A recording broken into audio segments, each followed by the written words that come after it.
Medical वाले computer science में apply कर सकते हैं। आपकी टोटली HSC की तरफ से नॉमिनेशन हैट या यूसेट की मार्क्स पे होगी। कहते हो जो हम MBBS वाले हैं, जब हम उसको अप्लाई करते हैं तो हमें मिलता नहीं है मेडिसिन, यूसेट M दूँ या यूसेट CS वाला दूँ। टेस्ट तो डेडलाइन के बाद आएगा, डेडलाइन 15 जनवरी है अगर, और HSC की 16 जनवरी होगी। तो अब हम उसका क्या करें, इसकी अटेस्टेशन इस पॉइंट पे नेसेसरी नहीं है। हमें कितने मार्क्स सिक्योर करने चाहिए। अस्सलाम वालेकुम everyone, this is diamond star with her new video. तो आज की ये video again Stipendium Hungaricum scholarship से रिलेटेड होने वाली है, लेकिन ये वीडियो बाकी वीडियोस से इसलिए अलग है क्योंकि मुझे लगता है कि शायद बाकी वीडियोस में थोड़ी बहुत छोटी मोटी इन्फॉर्मेशन मिस हुई है जो आप लोग मुझसे क्वेश्चन करके पूछते हैं। तो basically this video is going to be question answer session तो नहीं कह सकते, basically I will be answering your questions. तो मैंने बहुत से क्वेश्चंस लिस्ट आउट कर लिए हैं अपने पास and I will try my best कि मैं तमाम के तमाम क्वेश्चंस का आंसर दे सकूं। बट आई अपोलोजाइज अगर मुझसे कोई क्वेश्चन मिस हो जाए। बट जो मोस्ट डिमांड क्वेश्चंस होते हैं, जो मुझे भी लगता है कि वाकई मैंने किसी वीडियो में इन बातों का जिक्र नहीं किया और बड़ी छोटी छोटी सी चीज़ें, तो आज की इस वीडियो में हम इसको डिस्कस करेंगे। एंड प्लीज़ इस वीडियो को पूरा देखिए, हो सकता है आपकी जो क्वेरी हो वो इस वीडियो में फुलफिल हो रही हो, तो आपका भी टाइम सेव होगा और मेरा टाइम भी सेव होगा।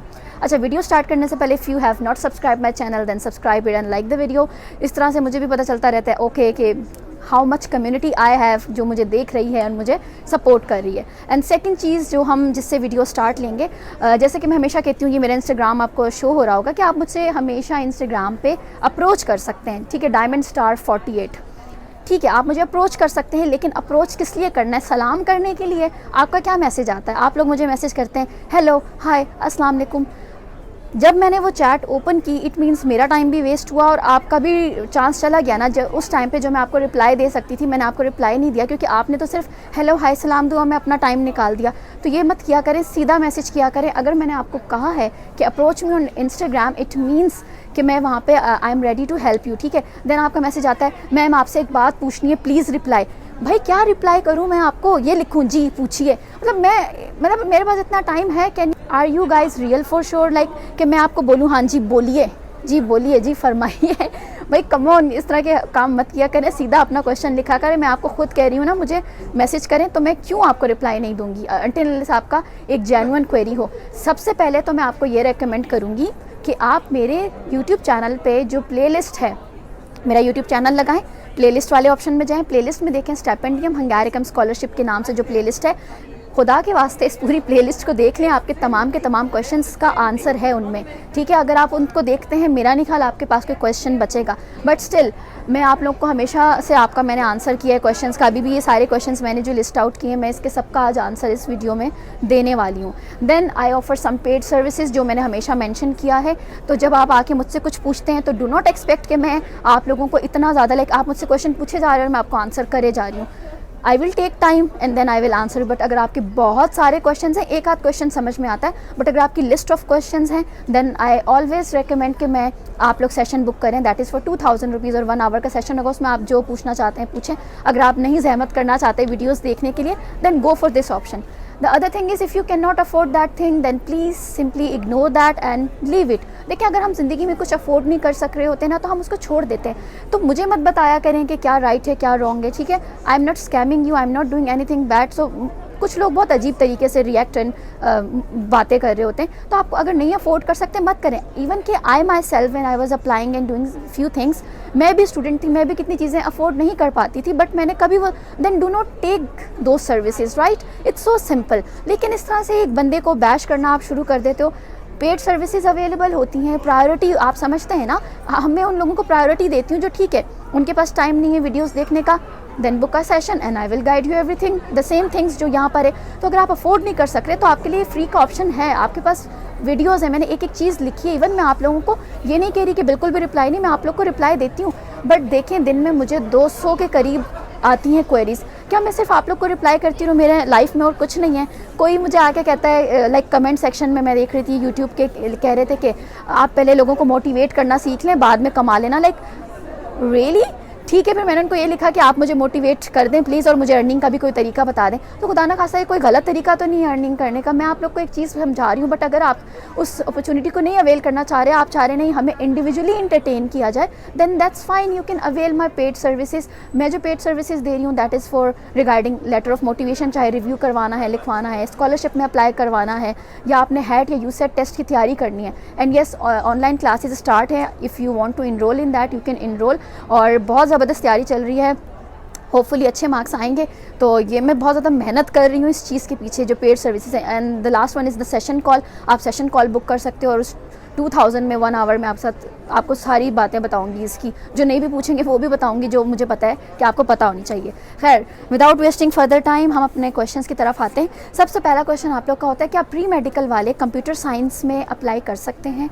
यस, बिल्कुल कर सकते हैं। ऐसे कोई रिस्ट्रिक्शन नहीं है कि प्री मेडिकल हो या प्री इंजीनियरिंग हो। द ओनली थिंग इज़ कि आपने देखना है आगे चल के कि आप इस चीज़ को कर पाएंगे या नहीं कर पाएंगे। अगर आपको लगता है भाई उसमें मैथ्स आएगा या कंप्यूटर आएगा, हम कर लेंगे, तो वो आपका अपना वो है। इवन कि जब आपका एंट्री टेस्ट होगा यूनिवर्सिटी की तरफ से, then you will be responsible for that, ठीक है। तो आपने टोटली ये आपके ऊपर बेस्ड करता है। यूनिवर्सिटीज़ मैंने तो अब तक नहीं देखा जो वो बोलें कि प्री इंजीनियरिंग हो या इस तरह से हो। अच्छा, ये अब आपके अपने ऊपर हो गया कि जो नेक्स्ट चीज़ है वो ये है कि आप कहते हो कि हम टेस्ट कौन सा दें। अब जैसे प्री मेडिकल का स्टूडेंट है, वो CS में अप्लाई करना चाह रहा है, अब वो कहता है मैं यूसेट M दूँ या यूसेट CS वाला दूँ। देखें, बहुत सिंपल आंसर है, जो देना है दें, HSC को फ़र्क नहीं पड़ता। बट ऑब्वियसली आपने मेडिकल पढ़ा हुआ है तो आपके लिए ये इजी होगा। बट अगर आपका इंटरेस्ट उसमें है दूसरे में, आपको लगता है आप कंप्यूटर वाले क्वेश्चंस या मैथ्स वाला पोर्शन कर सकेंगे, then go for that. Category will not affect your selection in your nomination. कोई भी कैटेगरी आप सिलेक्ट कर सकते हो, ठीक है। हैट वाले भी नहीं देना, इंजीनियरिंग वाला मत दें, दूसरा वाला दे दें, लेकिन आप अपने रेलेवेंट फील्ड का ही देना। मतलब आप क्यों दूसरा देंगे? फिर उसमें कोई ऐसा क्वेश्चन आ गया, फिर आपने फंस जाना है। हमें कितने मार्क्स सिक्योर करने चाहिए? अब इतना कोई फजूल क्वेश्चन आता है, अपनी पूरी प्रोफाइल बता के कहते हैं कि हम एलिजिबल हैं या नहीं। भाई मुझे क्या पता आप एलिजिबल है या नहीं, या मैं किस में अप्लाई करूँ? डिपेंड करता है, आपकी पूरी प्रोफाइल गो थ्रू करनी पड़ेगी। ऐसी चीज़ों के लिए काइंडली सेशन बुक करें आप लोग। फिर भी मैं आप लोग को बता देती हूँ, अगर आप MBBS यानी मेडिसिन, डेंटिस्ट्री या इनमें कर रहे हैं तो 90 मार्क्स आपको चाहिए अपने यूसेट में। और अगर आप बाकी किसी फील्ड में कर रहे हैं, चाहे बैचलर्स मास्टर्स, तो 75 को अपना मार्जिन लाइन रखें। This is going to be a safe score 75। अब ये ना हो कि कल को कोई 70 मार्क्स पे जो है ना सेलेक्ट हो जाए और बाद में मुझे आके बोलना शुरू कर दें। मैं आपको एक एवरेज और सेफ जोन बता रही हूँ, ठीक है। इसके अलावा आप लोग फिर कहते हैं कि अच्छा एग्रीगेट कैसे बनता है। मेरी एक वीडियो थी जिसमें मैंने बताया था 50-50 आपका होता है। अच्छा, वो पुरानी वीडियो थी, अब ऐसा नहीं होता, ये मैं अपडेट करना चाहूँगी यहाँ पे। आपकी टोटली HSC की तरफ से नॉमिनेशन हैट या यूसेट की मार्क्स पे होगी। जो अब आप कहेंगे फिर FSC मैट्रिक या बैचलर्स का क्या, वो आपका यूनिवर्सिटी कंसिडर करेगी आगे। HSC ने नॉमिनेट कर दिया स्टूडेंट्स, उन्होंने लिस्ट दे दी आगे। अब यूनिवर्सिटीज़ आपका देखेगी, अच्छा इसके इतने परसेंटेज है, एंट्री टेस्ट में इसने इतना लिया, तो वो फिर वहाँ पे लिस्टिंग होती है, ठीक है। तो वो उस पॉइंट पे जाके फिर आपका काउंट होगा। इसके अलावा आप ये कहते हो हैट या यूसेट ज़रूरी है, बिल्कुल ज़रूरी है। इसके बगैर you will not be nominated, ठीक है। आप अगर सोच रहे हैं हम TPF के उस पर कर देते हैं, TPF will only accept applications जो नॉमिनेशन जो sending partner, HSC is the sending partner. अगर HSC आप उनको कोई लिस्ट भेजेगी, वो सिर्फ उन्हीं स्टूडेंट्स को कंसिडर करेंगे, ठीक है। देन आप लोग पूछते हैं मैम रिक्वायरमेंट्स क्या हैं। देखिए, हर फील्ड की अलग अलग रिक्वायरमेंट्स होती हैं। ये आपको कैसे पता चलेगा कि वो रिक्वायरमेंट्स क्या हैं? अच्छा, आपने किसी भी एक फील्ड को सिलेक्ट किया, जैसे मैंने आपको बताया TPF का जब आप पोर्टल खोलते हो उसमें यूनिवर्सिटी सिलेक्ट करते हो, आपने यूनिवर्सिटी सिलेक्ट कर ली, उसी यूनिवर्सिटी पे सिर्फ आपने क्लिक करना है, ठीक है। अपना अंगूठा है ना, इसको हिला के ऐसे टच करना है, दैट्स इट। कोई इतना मुश्किल काम नहीं है। आपने टच किया, उसको क्लिक किया, अब वो आपको बताएगा रिक्वायरमेंट्स उसकी स्पेसिफिक प्रोग्राम की क्या है। उसको पढ़े नीचे तक, सर्टिफिकेट वगैरह एवरीथिंग। अच्छा, वैसे IELTS रिक्वायर्ड नहीं होता, लेकिन कुछ यूनिवर्सिटीज़ का मैंने भी देखा है लिखा हुआ है कि जी IELTS रिक्वायर्ड है, और कहीं पे भी नहीं लिखा हुआ है इंग्लिश प्रोफिशिएंसी सर्टिफिकेट के बारे में। ऐसी सिचुएशन में उसी रिक्वायरमेंट्स में नीचे जाएं। उन्होंने हमेशा आपको कांटेक्ट दिया हुआ होगा एक बंदे का, जो कि वहाँ पे इंटरनेशनल स्टूडेंट्स के एडमिशन्स को डील कर रहा होता है या कर रही होती है। उस ईमेल पे एक क्वेश्चन भेज दें लिख के कि क्या इंग्लिश प्रोफिशिएंसी लेटर मेरा एक्सेप्टेबल, अगर है तो वो इवन साथ में अटैच कर दें। आपको सीधे सीधे आंसर आ जाएगा वहाँ से कि ये है या नहीं है। जिस भी चीज़ पर आप कन्फ्यूज़ हैं, हमेशा उन्हें ईमेल करें, आपको आंसर मिलेगा। तो हर प्रोग्राम की अलग अलग रिक्वायरमेंट्स हैं। इवन आप चाहे बैचलर्स में कर रहे हो, मास्टर्स में कर रहे हो, PhD का थोड़ा सा अलग है, मैं बताती हूँ। तो कोई कहता है रेफरेंस लेटर दे दें, कोई कहता है रेफरेंस लेटर नहीं चाहिए, कोई क्रेडिट टेस्ट मांगता है। ये यूनिवर्सिटी ऑफ पनोनिया की मैं बात कर रही हूँ। क्रेडिट टेस्ट की भी ज़रूरत नहीं है। क्रेडिट टेस्ट बेसिकली ये सिर्फ यूनिवर्सिटी ऑफ पनोनिया मांगती है। हमारी पाकिस्तानी जो ट्रांसक्रिप्ट्स हैं वो ऐसी हैं, उसमें आपको क्रेडिट टेस्ट की ज़रूरत नहीं होती। क्रेडिट टेस्ट मीन्स आपकी हर यूनिवर्सिटी की अलग अलग ट्रांसक्रिप्ट होती है जिस पर क्रेडिट आवर्स मेंशन्ड होते हैं, लेकिन हमारी ट्रांसक्रिप्ट पे वो ऑलरेडी मेंशन्ड है। तो ये बात मैंने उनसे ईमेल करके पूछी थी एंड दे सेड कि वो एक्सेप्टेबल है, तो आपको अलग से निकलवाने की ज़रूरत नहीं है। फिर वो कहते हैं स्पेशलाइजेशन फॉर्म आपका फिल करना है, ये वो देखिए अब ये यूनिवर्सिटी ऑफ पनोनिया कह रही है, बाकी ऐसा कभी भी कुछ नहीं कहते। तो you have to check individually जिसमें आप अप्लाई कर रहे हैं। कुछ यूनिवर्सिटीज़ कहती हैं CV दें, कुछ कहती हैं नहीं दें। Simple is that, other documents में CV कर दें अपलोड। कितने लोग इस वजह से रिजेक्ट हो जाते हैं कि जी CV अपलोड नहीं की थी। तो हर एक की अलग अलग रिक्वायरमेंट्स हैं, तो आप उसको देख सकते हैं। इंग्लिश प्रोफिशिएंसी सर्टिफिकेट, जो हम आइल्स के बजाय हम इंग्लिश प्रोफिशिएंसी सर्टिफिकेट दे रहे होते हैं, ये क्या है मैं अपनी वीडियोस में 10 दफ़ा बता चुकी हूँ कि जब हमने आइल्स नहीं किया होता तो हम ये सर्टिफिकेट जमा करते हैं। इसमें ये होता है कि आपकी सारी एजुकेशन इंग्लिश में थी तो मतलब आपको ज़रूरत नहीं है एंड आप इंग्लिश में पढ़ सकते हो आगे। अब कुछ लोग कहते हैं हमारा कॉलेज बना के नहीं दे रहा, कोई ये कह रहा है, कोई वो कह रहा है। तो देखें, you have to do something, या स्कूल से मांगें या कुछ करें। छोटा सा सर्टिफिकेट होता है और कोई क्रॉस चेक नहीं कर रहा होता ऐसे कि यह आपने कहाँ से बनवाया क्या। तो बस लेकिन कोशिश करें अपने कॉलेज या आखिरी इंस्टीट्यूट जो आपने अटेंड किए वहीं से बनवाएं, और ये ज़रूरी है, ठीक है। देन कम्स, हाँ आप लोग कहते हो जो हम MBBS वाले हैं, जब हम उसको अप्लाई करते हैं तो हमें मिलता नहीं है मेडिसिन। पहली बात तो ये है, बाहर मुल्क जिस भी कंट्री में आप अप्लाई कर रहे हो इसको MBBS नहीं कहते, इसको मेडिसिन कहते हैं, और ये आता है 1 टायर मास्टर के अंडर। तो जब आप वहाँ से सिलेक्ट कर रहे होते हो बैचलर्स मास्टर, आप बैचलर सेलेक्ट नहीं करोगे, आप 1 टायर मास्टर सेलेक्ट करके करोगे ना, और HSC वाले पे भी, तो ये आपको दिख जाएगा मेडिसिन, ठीक है। अच्छा, फिर आप मुझे मैसेज करते हैं मैम हमारा होगा या नहीं होगा, अगर मैं इतने कर लूँ तो क्या उतने, भाई मुझे क्या पता इतने कर लूँ उतने कर लूँ, आप करें तो पहले। हाँ, अगर आप लेके आ रहे हैं मार्क्स सीधा सीधा मैम मेरे ये मार्क्स हैं, मेरा होगा या नहीं होगा, तो मैं बता देती हूँ हाँ यार भाई ठीक है, ये आपका बहुत सही है, सेफ़ स्कोर है, या आपका सेफ़ स्कोर नहीं है, दैट्स इट। इसके अलावा मैं और क्या बता सकती हूँ। फजूल में अपना टाइम भी वेस्ट करते हैं, दूसरे का भी, आप लोग के होगा या नहीं होगा, अगर मैं इतने ले लूँ, अगर मैं उतने ले लूँ फिर मेरा हो जाएगा। भाई पहले नंबर तो लें, खाली बातें आप अपने जो है ना जहन में करे जा रहे हैं, तो ऐसे नहीं होता, ठीक है। और प्री रिक्वायरमेंट्स आपने सारी वेबसाइट पे देख लेनी है कि FSC मैट्रिक का अगर मेंशन्ड है कि कितना रिक्वायर है तो उसके हिसाब से करें। अगर रिक्वायरमेंट से पूरा नहीं उतर रहे मत करें, क्योंकि फिर उस यूनिवर्सिटी ने आपको रिजेक्ट करना है। डिग्रीज़ जितनी भी आपके पास हैं, चाहे आप जिस भी लेवल में अप्लाई कर रहे हैं, उसकी अटेस्टेशन इस पॉइंट पे नेसेसरी नहीं है, वो सिर्फ वीज़ा प्रोसेस के लिए ज़रूरी है। तो अभी अगर आप नहीं भी अटेस्ट करते डिग्रीज़, दैट्स टोटली फाइन। इसके अलावा आपके एप्लीकेशन में एक सेक्शन होता है जहाँ पे डॉक्यूमेंट आप अपलोड करते हो,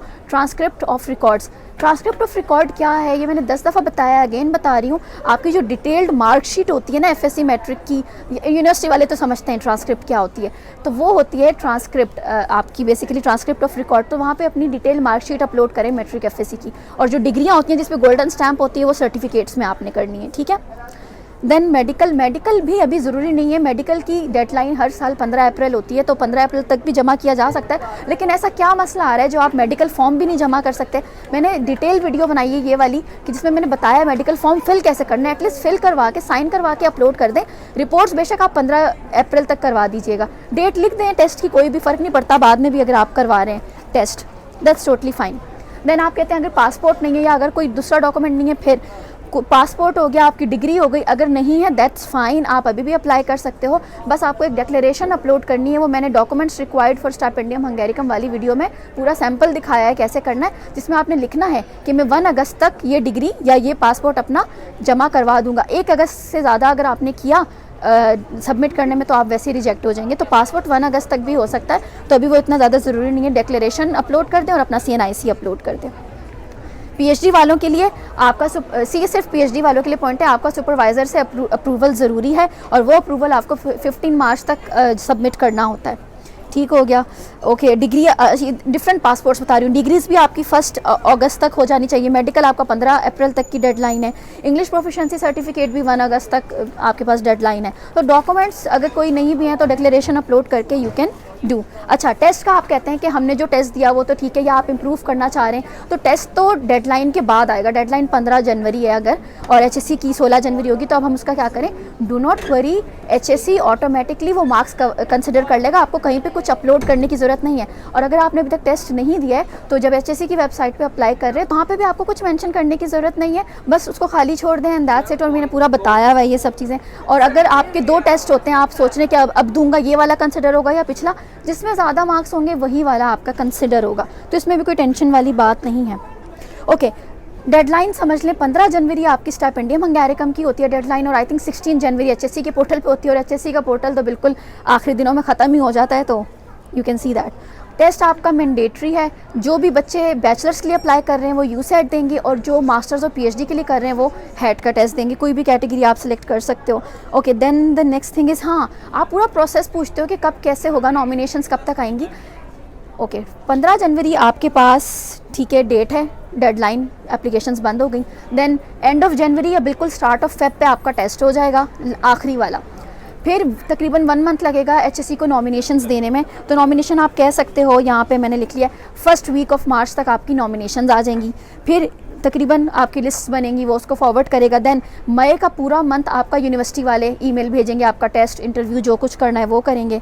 देन एंड ऑफ जून या मिडल ऑफ जुलाई में आपका फाइनल आपको एक्सेप्टेंस या रिजेक्शन आ जाएगी टीपीएफ की तरफ से। देन अगस्त में आपका वीज़ा प्रोसेस होगा, जो डॉक्यूमेंट्स वगैरह मिसिंग थे वो आप प्रोवाइड कर रहे होगे, एंड इन द एंड सितंबर में आप मेरे साथ आके चाय पी सकते हैं यहाँ पे, ठीक है। तो ये सारी टाइमलाइन हो गई हमारे पास। नेक्स्ट क्वेश्चन है आप लोगों का लेटर ऑफ मोटिवेशन, क्योंकि आप सभी लोग दो यूनिवर्सिटीज़ में अप्लाई कर रहे होते हो या एक ही यूनिवर्सिटी में कर रहे हो, तो 2 डिफरेंट प्रोग्राम्स हैं, हर चीज़ पॉसिबल है, चाहे 2 डिफरेंट यूनिवर्सिटीज़ सेलेक्ट करें या 2 डिफरेंट टोटली प्रोग्राम्स सेलेक्ट करें। एक जगह आप बायोलॉजी सेलेक्ट करके दूसरी जगह मैथ भी कर सकते हैं, नो रिस्ट्रिक्शंस। लेकिन लेटर ऑफ मोटिवेशन के बारे में बता दूं मैं, तो आपको 2 ही लेटर ऑफ मोटिवेशंस चाहिए होंगे, आपकी अपनी चॉइस है। मैंने हमेशा बताया है कि आपके पास 2 तरह से एप्लीकेशन में ये शो होगा, या तो एप्लीकेशन में ही 2 अलग अलग बॉक्सेस शो हो जाएंगे, दैट्स परफेक्ट, उसमें लिख दें। अब वैसे तो नॉर्मली 1500 करैक्टर से लेके 4000 करैक्टर तक उनकी रिक्वायरमेंट होती है, मगर कुछ में ऐसा होता है कि कम भी होती है, कहते हैं सिर्फ 1500 करैक्टर, सिर्फ 2000 करैक्टर लिखें, तो वो उसके अकॉर्डिंगली आपने लिखना होगा अपना, ठीक है। और लेटर ऑफ मोटिवेशन कैसे लिखना है इसकी एक अलग से वीडियो, वो देखें।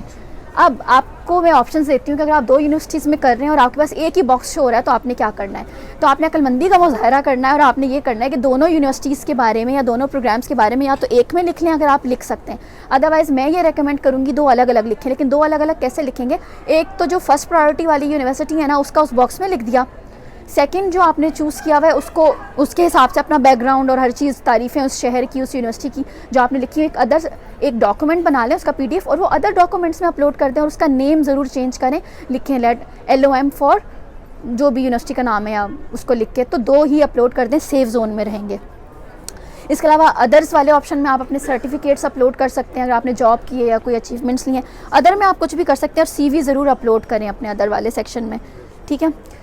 एज का आप लोग पूछते हैं कि हमें इतने साल का उतने साल का हूँ, मैं एलिजिबल हूँ, मैं नहीं हूँ, भाई मुझे क्या पता आप एलिजिबल है या नहीं है।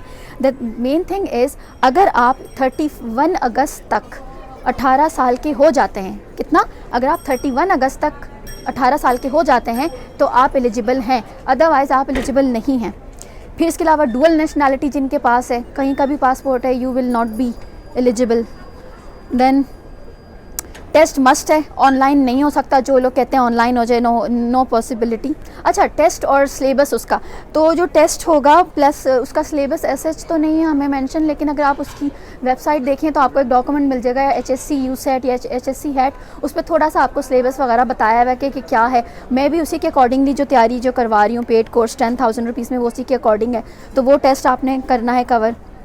अच्छा, सीट्स टोटल कितनी है, टोटल 400 सीट्स हैं, लेकिन मैं आपको ये बता दूं इसमें सबसे ज़्यादा सीट्स आपकी बैचलर्स की हैं, अभी मुझे वो एग्जैक्ट फिगर नहीं पता, तो and then MS and then comes PhD, बहुत कम सीट्स हैं PhD की, लेकिन कंप्लीट 400 स्टूडेंट्स नहीं जाते। इसका क्या रीज़न है, इसका सबसे बड़ा रीज़न ये है कि यहाँ पे जो बच्चे पहले से स्कॉलरशिप पे आए हैं, ड्यू टू सम रीज़न्स वो अपनी डिग्री टाइम पे नहीं कंप्लीट कर पाते, यानी कि 2 साल हैं तो ज़्यादा लग गया, 4 साल वाली है तो उसका टाइम ज़्यादा लग गया, तो ऐसी चीज़ को कहते हैं एक्सटेंशन लेना। वो स्टूडेंट यहाँ पे एक्सटेंशन लेता है। इस स्कॉलरशिप में आपको 2 एक्सटेंशंस अलाउ होती हैं 2 सेमेस्टर की, यानी पूरा 1 साल आप एक्सटेंड कर सकते हो। उसमें सिर्फ ये होता है हर चीज़ आपको मिलती है सिवाय मंथली स्टाइपेंड और अकोमोडेशन वाले स्टाइपेंड के अलावा, बाकी सब कवर होता है। तो आपको क्या लग रहा है कि आप यहाँ से एक्सटेंशन लेते जाएंगे और वहाँ से वो 400 बच्चा भी सिलेक्ट करते जाएंगे, ऐसा नहीं होता। वो लोग क्या करते हैं कि जितने बच्चों ने यहाँ पे एक्सटेंशन ली होती है ना, वो खाता वहाँ से कटता है उन 400 लोगों के जो है, तो इस वजह से फ़िक्स 400 बच्चा यहाँ पे नहीं आता, वो चीज़ उसमें कैंसिल होती है। प्लस लास्ट मोमेंट पे कितने स्टूडेंट्स इनकार कर देते हैं जाने से, इसलिए भी ये नंबर कम होता है, एग्जैक्ट 400 नहीं आता, कम आते हैं। इसके अलावा अगर आप क्वालिफाई ही ना कर पाओ तो वो भी एक वो है। अब सीट्स तो 400 है, लेकिन अब ये थोड़ी है कि बच्चे पूरे करने के लिए जिसने 50 नंबर या 56 नंबर लिए हम उसको भी HSC भेज देगा, नो। तो वो भी एक थोड़ा सा इनका एक थ्रेशोल्ड होता है जिसके अकॉर्डिंगली ये सीट्स का है। नॉमिनेशन आपकी टोटली यूसेट और हैट के मार्क्स पे होगी, ये मैंने बता दिया है। यूनिवर्सिटी सिलेक्शन का आप लोग बहुत ज़्यादा पूछते हो कि जिसका एक्सेप्टेंस रेट ज़्यादा हो वो हमें रिजेक्ट ना करे। भाई देखें, ऐसी कोई चीज़ नहीं है कि एक्सेप्टेंस रेट ज़्यादा हो या कम हो, सब यूनिवर्सिटीज़ एक्सेप्ट करती हैं। बात होती है कंपटीशन की। ऑब्वियसली अब एक यूनिवर्सिटी है कॉर्विनस यूनिवर्सिटी फॉर एग्जांपल या एल्टे, उसमें एक तो वो बुदापेस्ट में है, ऑब्वियसली सब बुदापेस्ट को प्रेफर करते हैं। दूसरा, वहाँ पे इतने ज़्यादा लोग अप्लाई करते हैं तो उनका रिजेक्शन रेट इसलिए ज़्यादा है। अब आप सोचें, एक प्रोग्राम में है ही टोटल 20 सीट्स और 100 बच्चा अप्लाई कर रहा है, तो उन्होंने तो 20 बच्चे सिलेक्ट करके बाकी 80 को करना है ना रिजेक्ट। कॉमन सेंस की बात है। तो आप लोग कहते हैं नहीं वो तो बहुत ज़्यादा रिजेक्ट करती है। और इसी तरह से एक यूनिवर्सिटी मैंने यहाँ पे लिखी है, यूनिवर्सिटी ऑफ पनोनिया, ये वेस्ट ब्राम सिटी में है, बहुत छोटी सी है। तो यहाँ पे कौन, इतने 4 बच्चे तो अप्लाई करते हैं, उन्होंने क्या रिजेक्ट वो करना है, बल्कि अच्छा है वो कहते हैं हमें कोई बच्चा मिले, हमें भी कोई फीस मिले, तो इसलिए इनका एक्सेप्टेंस रेट ज़्यादा है। तो बेसिकली एक्सेप्टेंस रेट का ये इशू होता है कि नंबर ऑफ स्टूडेंट्स कितना अप्लाई कर रहे हैं। आज यूनिवर्सिटी ऑफ पनोनिया में करे 1000 बच्चा अप्लाई, देखना फिर दबा के जिस तरह से रिजेक्शन आएंगी। ठीक है, तो ये चीज़ माइंड में रखनी है। जितना आप बड़ी सिटी लाइक आप सेलेक्ट करेंगे बुडापेस्ट, वहाँ उतना ज़्यादा कंपटीशन और रिजेक्शन रेट ज़्यादा होगा। आपको बेहतर अपने बारे में पता होता है कि आप किस चीज़ के लिए कितना काबिल हैं। अगर आपको लगता है आपका प्रोफाइल थोड़ा सा लो है, then go for these types of options. ठीक है, इधर हंगरी आना आपका मकसद है। देन अगर आपको लगता है नहीं मैं बहुत कॉम्पिटेंट हूँ, मैं बड़ी यूनिवर्सिटीज़ के लिए कम्पीट कर सकता हूँ या कर सकती हूँ, गो फॉर दैट। अपने आप को कभी भी लोअर डाउन ना करें। जब मैंने अप्लाई किया था ना 2021 में, जब मैं यहाँ पे आई थी, उससे पहले जब मैंने अप्लाई किया था तो मुझे उस टाइम पे एक ही यूनिवर्सिटी दिखी थी, BME। तो मैं बड़ा परेशान हो गई, अब मैं क्या करूँ। वैसे तो 2 का होता है, but I was confident in my self कि नहीं मैं कर लूँगी और मुझे नहीं करना इंजीनियरिंग मैनेजमेंट एंड एनीथिंग। मैंने एक में किया था और मेरा एक में हुआ था। So see I made it because I knew मेरा प्रोफाइल बड़ा स्ट्रॉन्ग था। तो आपको बेहतर पता है आपका प्रोफाइल कितना है, तो डरे मत कि ये बहुत हाई फाई यूनिवर्सिटी है या लो है, अपने अकॉर्डिंगली आप इसको सेलेक्ट कर सकते हैं। इसके अलावा आपका एक क्वेश्चन है कि क्या हंगरी गर्ल्स के लिए सेफ़ है। क्यों सेफ़ नहीं है, पाकिस्तान से तो ज़्यादा ही सेफ़ है। यहाँ पे यकीन करें, मैं ये नहीं कह रही रात को निकलना ही सेफ्टी है, बट रात के 2-3 बजे भी मैं घर आई हूँ अक्सर अपने फ्रेंड्स के साथ अगर घूम फिर रहे हैं या कुछ। कभी मैंने ये नहीं सोचा कि मेरे साथ कुछ बुरा हो जाएगा, या मतलब बहुत अच्छा आप हिजाब करते हो, आप नकाब करते हो, कोई ऐसी बात नहीं है, टोटली सेफ़ है। आराम से आएँ, कोई ऐसी बात सोचने की ज़रूरत नहीं है। अपना रिलीजन आप प्रैक्टिस कर सकते हो, बहुत वेलकमिंग है यहाँ के लोग, मतलब ऐसा कुछ नहीं है जो आप सोच रहे हो। तो खैर मैंने सारे पॉइंट्स कवर करने की कोशिश की है, सर्दी बहुत ज़्यादा हो रही है तो आई होप आपको आज की वीडियो अच्छी लगी होगी। मैंने वो पॉइंट्स कवर किए हैं जो शायद मेरी बाकी वीडियोस में नहीं है। If you have more questions, try to write in the comment section, I will try to answer you. And बाकी कोई भी पेड सर्विसेज चाहिए, you can approach me on Instagram। Thank you and Allah हाफिज़ everyone.